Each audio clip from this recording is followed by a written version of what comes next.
ಕಾಲಿವುಡ್ನ natural beauty Sai Pallavi. ಅವರ ಅಭಿನಯ ಹಾಗೂ ಬ್ಯೂಟಿಗೆ ಮರುಳಾಗದವರಿಲ್ಲ. ಚಿತ್ರದಲ್ಲಿ ಅಭಿನಯ ಮಾಡಲು ಕೂಡ ಒಂದಿಷ್ಟು ರೂಲ್ಸ್ ಅಂಡ್ ರೆಗ್ಯುಲೇಷನ್ಗಳನ್ನು ಹಾಕಿಕೊಂಡಿರುವ ಕಲಾವಿದೆ ಅವರು. 2015ರಲ್ಲಿ ಪ್ರೇಮಂ ಸಿನಿಮಾ ಮೂಲಕ ನಾಯಕಿಯಾಗಿ ಚಿತ್ರರಂಗಕ್ಕೆ ಎಂಟ್ರಿಯಾದ ಅವರು ತಮ್ಮ ಮೊದಲ ಚಿತ್ರಕ್ಕಾಗಿಯೇ ಫಿಲ್ಮ್ ಫೇರ್ ಪ್ರಶಸ್ತಿಯನ್ನು ಪಡೆದುಕೊಂಡರು. ವೈದ್ಯಕೀಯ ಪದವಿಯನ್ನು ಕೂಡ ಪಡೆದಿರುವ ಅವರು ಪ್ರೇಮಂ ಚಿತ್ರದ ಬಳಿಕ ಸಾಲು ಸಾಲು ಹಿಟ್ ಸಿನಿಮಾಗಳಲ್ಲಿ ನಟಿಸಿದ್ದಾರೆ. ಉತ್ತಮ ಡ್ಯಾನ್ಸರ್ ಕೂಡ ಆಗಿರುವ ಸಾಯಿ ಪಲ್ಲವಿ ನೃತ್ಯಕ್ಕೆ ಈಗಾಗಲೇ ಎಲ್ಲರೂ ಫಿದಾ ಆಗಿದ್ದಾರೆ.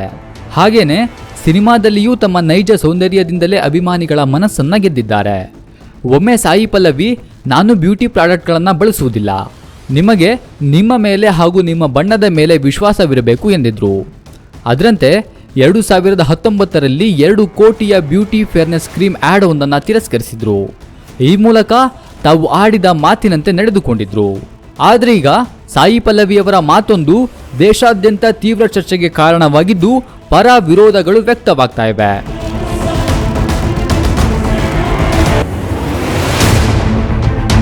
ಸಾಯಿ ಪಲ್ಲವಿ ಸದ್ಯ ಬಹುನಿರೀಕ್ಷೆಯ ವಿರಾಟ ಪರ್ವಂ ಸಿನಿಮಾ ಬಿಡುಗಡೆಯ ತಯಾರಿಯಲ್ಲಿದ್ದರು.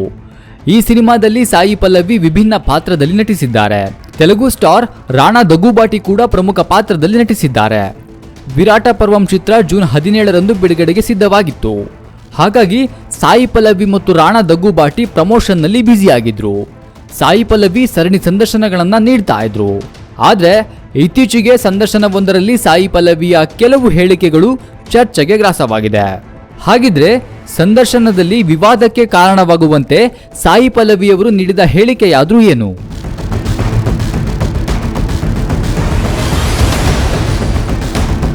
ನಾನು ಎಡ ಮತ್ತು ಬಲ ಅಂತ ಕೇಳಿದ್ದೇನೆ, ಆದ್ರೆ ಎರಡರ ಬಗ್ಗೆಯೂ ನನಗೆ ಆಳವಾದ ಜ್ಞಾನವಿಲ್ಲ. ಆದ್ರೆ ನಾನು ಮನುಷ್ಯತ್ವದ ಪರ ಮಾತನಾಡುತ್ತೇನೆ.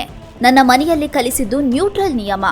ಹಾಗಾಗಿ ಕಾಶ್ಮೀರದಲ್ಲಿ ಪಂಡಿತರ ಹತ್ಯೆಯನ್ನ ಹೇಗೆ ಧಾರ್ಮಿಕ ದೃಷ್ಟಿಕೋನದಿಂದ ನೋಡಲಾಯಿತೋ ಹಾಗೆ ಲಾಕ್ಡೌನ್ ಸಮಯದಲ್ಲಿ ಗೋವುಗಳನ್ನ ಸಾಗಿಸ್ತಾ ಇದ್ದ ಮುಸ್ಲಿಂ ಟೆಂಪೋ ಡ್ರೈವರ್ ಮೇಲೆ ಜೈ ಶ್ರೀರಾಮ ಎಂದು ಹೇಳುತ್ತಾ ಕೊಚ್ಚಿಕೊಂಡ ಘಟನೆಯನ್ನ ನಾನು ಹಾಗೆಯೇ ನೋಡಬೇಕಾಗುತ್ತೆ. 2 ಹತ್ಯೆಯೂ ಒಂದೇ. ನಾನು ಸಮಾಜದ ಕನಸು ಕಂಡಿರುವ ಹುಡುಗಿ. ನಾನು ಯಾವುದೇ ಪಕ್ಷದ ಪರವಾಗಿ ಕೆಲಸ ಮಾಡೋದಿಲ್ಲ. ಜಾತಿ ಧರ್ಮಗಳ ಬಡಿದಾಟಕ್ಕೂ ನಾನು ಸಿದ್ಧಳಿಲ್ಲ. ಸಮಾಜದಲ್ಲಿ ಎಲ್ಲರೂ ಒಗ್ಗಟ್ಟಿನಿಂದಲೇ ಬದುಕಬೇಕು. ಧರ್ಮಗಳ ಕಚ್ಚಾಟ ಏಕೆ? ಯಾರದೋ ಲಾಭಕ್ಕಾಗಿ ಆಗ್ತಾ ಇರುವ ದಾಳಿ ಇದು ಅಂತ ನನಗೆ ಅನ್ನಿಸ್ತಾ ಇದೆ. ಸಾಯಿ ಪಲ್ಲವಿಯವರ ಇದೇ ಹೇಳಿಕೆ ಇದೀಗ ವಿವಾದಕ್ಕೆ ಕಾರಣವಾಗಿದೆ. ಅವರ ವಿರುದ್ಧ ಹೈದರಾಬಾದ್ನಲ್ಲಿ ದೂರು ದಾಖಲಿಸಲಾಗಿದೆ. ಬಜರಂಗ್ ದಳ ಕಾರ್ಯಕರ್ತ ಅಖಿಲ್ ಎನ್ನುವವರು ಸಾಯಿ ಪಲ್ಲವಿ ವಿರುದ್ಧ ದೂರು ದಾಖಲಿಸಿದ್ದಾರೆ. ಇದರ ನಡುವೆ ಸಾಯಿ ಪಲ್ಲವಿ ನಟಿಸಿದ್ದ ವಿರಾಟ ಪರ್ವಂ ಚಿತ್ರವನ್ನ ಬಾಯ್ಕಾಟ್ ಮಾಡುವಂತೆ ಹಿಂದೂ ಸಂಘಟನೆಗಳು ಒತ್ತಾಯ ಮಾಡಿವೆ. ಆದರೆ ನಟಿ ರಮ್ಯಾ ಸೇರಿದಂತೆ ಅನೇಕರು ಸಾಯಿ ಪಲ್ಲವಿಯವರ ಹೇಳಿಕೆಯನ್ನ ಸಮರ್ಥಿಸಿಕೊಳ್ತಾ ಇದ್ದಾರೆ.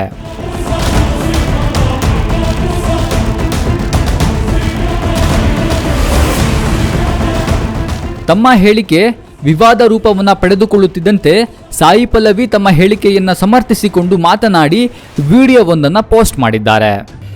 This is the first time that I'm getting in touch with you all to clarify something, and I think this will be the first time that I'll be thinking twice before I speak my heart, because I'm anxious that my words might be misinterpreted.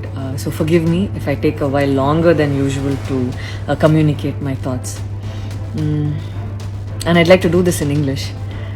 In a recent interview, I was asked if I was a supporter of the left or the right wing, and I clearly stated that I believe I'm neutral, and we need to be good human beings first before we identify ourselves with our beliefs, and that the oppressed need to be protected at any cost.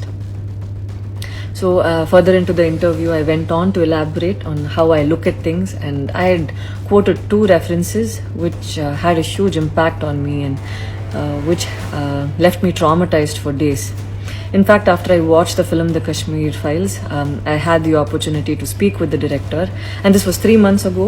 I remember telling him that I was disturbed seeing the plight of the people at that time, and being someone that I am, I would never belittle tragedy like the genocide and the generations of people who are still affected by it.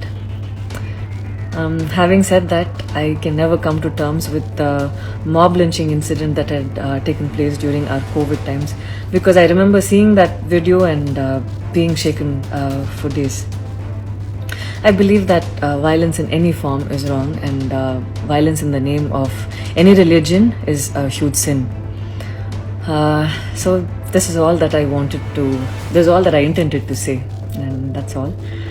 But it was very disturbing to see that many people online justified the mob lynching incident, and I don't think any of us have the right to take another person's life. Being a medical graduate, I believe that all lives are equal and all lives are important.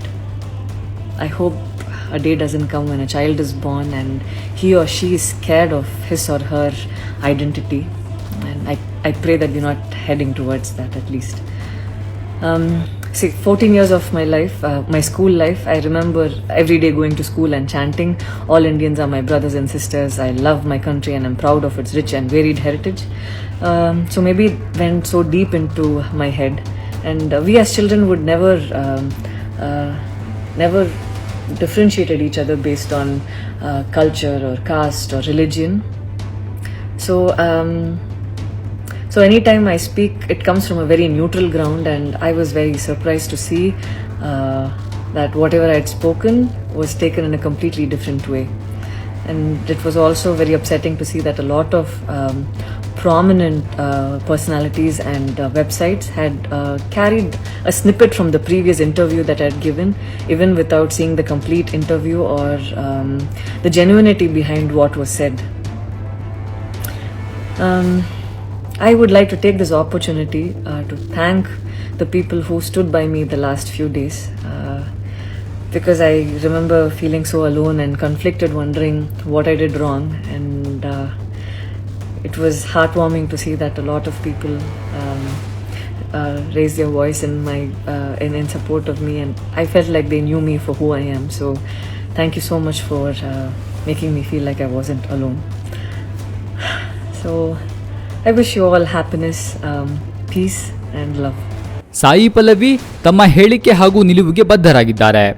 ಯಾವುದೇ ಧರ್ಮದ ಹೆಸರಲ್ಲಿ ಹಿಂಸೆ ಮಾಡುವುದು ಪಾಪ ಎಂದಿದ್ದಾರೆ. ಈ ವಿವಾದ ಇಲ್ಲಿಗೆ ನಿಲ್ಲುತ್ತೋ